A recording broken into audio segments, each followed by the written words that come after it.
When you look at the future, there's also the argument made that this is something that goes with your philosophy today. Get out of cash and get into assets, because we don't know what's going to happen to the dollar. Well, cash is always a bad investment. Yes. I mean, when people said cash is king a year ago, I mean, that's crazy. I mean, cash wasn't producing anything, and it was sure to go down in value over time. On the other hand, you always want to be sure you have enough. I mean, it's like oxygen. You want to be sure it's around, you know, but you don't need to have excessive amounts of it around. And cash, we will always have enough cash around. But anytime we have surplus cash around, I'm unhappy. I mean, I would much rather have good businesses than cash. And we found a chance in the last year, thereabouts, to deploy. We came in with something over $40 billion in cash, and we've got about $20 billion now, and we've had some earnings. So we put a lot of cash to work, and I like that. No, I'd much rather own a good business than have cash. And it is a hedge against the dollar? Well, you can say all assets are a hedge against the dollar. I mean, but all you know is that the dollar is going to be worth less 10, 20, 30 years from now. I say worth less, not worthless. Right. You want to watch that. But it will be, you know, and that's true of almost every currency that I can think of. The question is how much it depreciates in value. But cash is not a place that. Now, why is that? Well, because the dollar is going to be worth less. Because we'll print more of them in relation to the amount of goods that are moving. You know, if we dropped $1 million of cash into every household in the United States today, everybody would feel very good, except the people that invested in things that were denominated in dollars. And, you know, exactly. There will be no tendency toward deflation in this country over time, or in virtually any country. Tendency toward inflation. Absolutely. Okay. The important thing is to be able to define which ones you can come to an intelligent decision on and which ones are beyond your capacity to evaluate. You don't have to be right about thousands and thousands and thousands of companies. You only have to be right about a couple. I met Bill Gates on July 5th, 1991. We were out in Seattle, and Bill said, "You've got to have a computer." And I said, "Why?" And he said, "Well," he said, "you can do your income tax on it."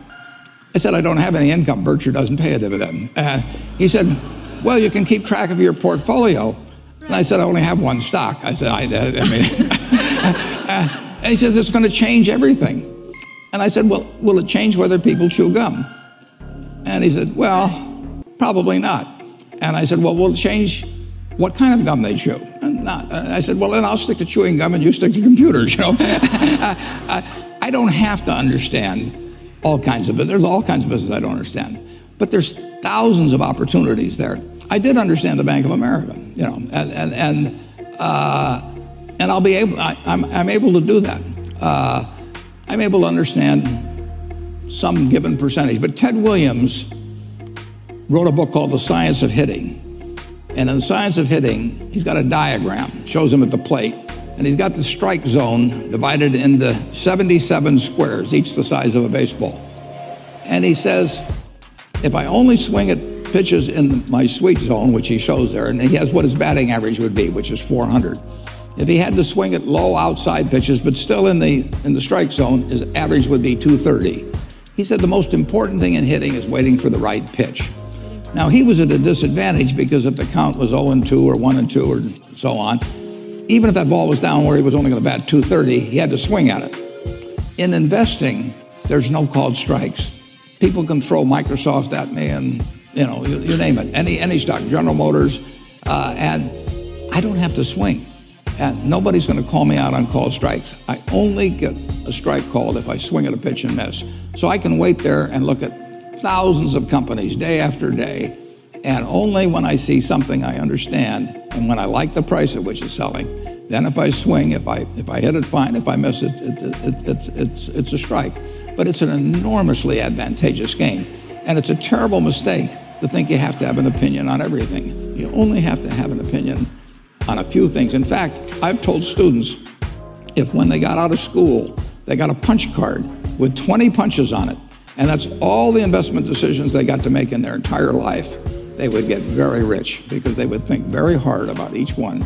And you don't need 20 right decisions to get very rich. You know, 4 or 5 will probably do it over time. So I don't worry too much about the things I don't understand. If you understand some of these businesses that are coming along and can spot things on, if you can spot on Amazon, for example, I mean, it's a tremendous accomplishment what Jeff Bezos has done. And I tip my hat to him. He's a wonderful businessman. He's a good guy too. But could I have anticipated that he would be the success and 10 others wouldn't be? I'm not good enough to do that. But fortunately, I don't have to. You know, I don't have to form an opinion on Amazon. And I did form an opinion on the Bank of America, and I formed an opinion on Coca-Cola. I mean, Coca-Cola's been around since 1886. There's 1.8 billion 8-ounce servings of Coca-Cola products sold every day. Now, if you take 1 penny and get 1 penny extra, that's $18 million a day. And 18 million times 365 is 7 billion, 3 less 730 billion, or $6,570,000,000. So annually, $6,570,000,000 from 1 penny. Do you think Coca-Cola is worth a penny more than, Joe's Cola? I think so. So, and I've got about 127 years of history that would indicate it. So those are the kind of decisions I like to make. And you may have an entirely different field of expertise than I would have, and probably much more up to date in terms of the kind of businesses that we're seeing evolve. And you can get very rich if you just understand a few of them and understand their future. The real test of whether you would like it as an investment is whether you would be happy if it never got quoted again, and just in terms of what the asset did for you. But that doesn't, I would say this about gold. If you took all of the gold in the world, it would roughly make a cube 67 feet on a side. So if you took all the gold in the world, we could have a cube that went down there 67 feet, 67 feet high, and that would be the whole thing. Now, for that same cube of gold, it would be worth at today's market prices about $7 trillion. That's probably about a third of the value of all the stocks in the United States. So you could have a choice of owning a third of all the stocks in the United States, or you could have a choice of owning that little block of gold, which can't do anything but kind of shine there and make you feel like Midas or Croesus or something of the sort. Now, for $7 trillion, there are roughly 1 billion acres of farmland in the United States. They're valued at about $2.5 trillion. It's about half the continental United States is farmland. You could have all of the farmland in the United States, you could have about 7 Exxon Mobils, and you could have $1 trillion of walking around money. And if you offered me the choice of looking at some 67-foot cube of gold and looking at it all day, maybe touching it, fondling it occasionally, and then saying, do something for me, and it says, I don't do anything, I just stand here and look pretty. And the alternative to that was to have all the farmland in the country, everything, cotton, corn, soybeans, 7 Exxon Mobils, just think of that, add $1 trillion of walking around money. Maybe call me crazy, but I'll take the farmland and the Exxon Mobils. What's your advice about that? You can't constantly sit there and wait and say, oh, it's going to go higher, it's going to go higher. We don't even think about that. What we think about is how much is it selling for, how much do we think it's worth. When we bought it at $35 billion effectively, I felt the company was probably worth at least $100 billion. How did it come to your attention? How do you find a stock like PetroChina? I sit there in my office and I read an annual report, which fortunately was in English, and it described a very good company. And told about the oil reserves, told about the refining, told about the chemicals, everything else. And I sat there and read it, and I thought to myself, this company is worth about $100 billion. Now, I didn't look at the price first. I look at the business first and try and figure out what it's worth, because if I look at the price first, I'll get influenced by that. So I look at the company first. I try to value it, and then I look at the price, and if the price is way less than what I've just valued it at, I'm going to buy it. And how do you value it? Well, that's the trick. But it's essentially what I would pay for the whole business if I could buy it. How do you know when to throw in the towel on an investment or a business?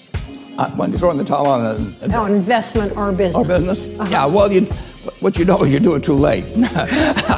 I went in the textile business by accident in 1965, and I threw in the towel about 20 years later, and that was about 20 years too late. There's a great tendency to want to hold on, justify old decisions. I mean, that's a human trait. And when you really know you've got a bad business is when you have a good manager and you're getting bad results. I mean, when you're getting bad results with a bad manager, you still have to examine the question of whether you can get better results if you get a better manager. Usually you can't.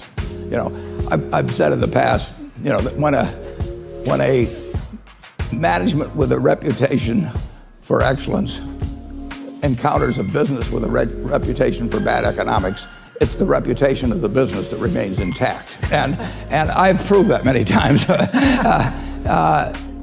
There are businesses that are just plain tough, and there may be too many competitors, but there's reasons why they don't drop out. There's reasons. Well, we started out in textiles, and we made over half of the linings for men's suits in the country. And we went through World War II and got awards, and Sears Roebuck named us their supplier of the year and all of that sort of thing. And then we'd say, well, we'd like to increase the price of these linings a quarter of a cent a yard. And Sears would say, you must be out of your mind. There's 10 other guys that'll sell it to us at the old price. And nobody ever went into a Sears store and said, I'd like a blue serge suit with a half-away lining. It didn't exist. We had no connection to the consumer. And there are lots of lousy businesses, and there's lots of wonderful businesses. And my job over the years has been to try and figure out which is which, and I've made plenty of mistakes. I bought a company called Dexter Shoes. In the early 90s, I paid $400+ million for it, and it made a lot of money before I bought it. But as soon as I bought it, they pulled some switch or something, and it immediately started losing money. And it was because of foreign competition, so on. Or maybe it's because I owned it, I don't know. And it went to zero. And the worst thing was that I'd paid for it in stock, so that $400 million in stock I gave at the time is now worth about $5 billion. So every time Berkshire stock goes down, I feel a little bit better because of my opportunity loss on this business. But when I looked at Dexter Shoe, they had a good position in retailers. They turned out good shoes. They had a great workforce, all kinds of things. But I just forgot one thing, that they weren't going to make shoes in the United States anymore. So you make mistakes, and it does pay to recognize quickly when you've made it.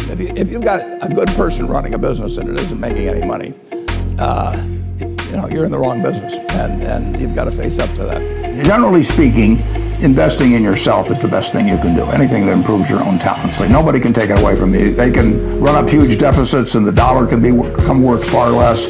You can have all kinds of things happen. But if you've got talent yourself, and you've maximized your talent, you've got a terrific asset. And so that doesn't mean everybody should go to college, but it does mean that any way you find to improve, communication skills are enormously important. I mean, I took a Dale Carnegie course that I paid $100 for, and it was worth a college degree.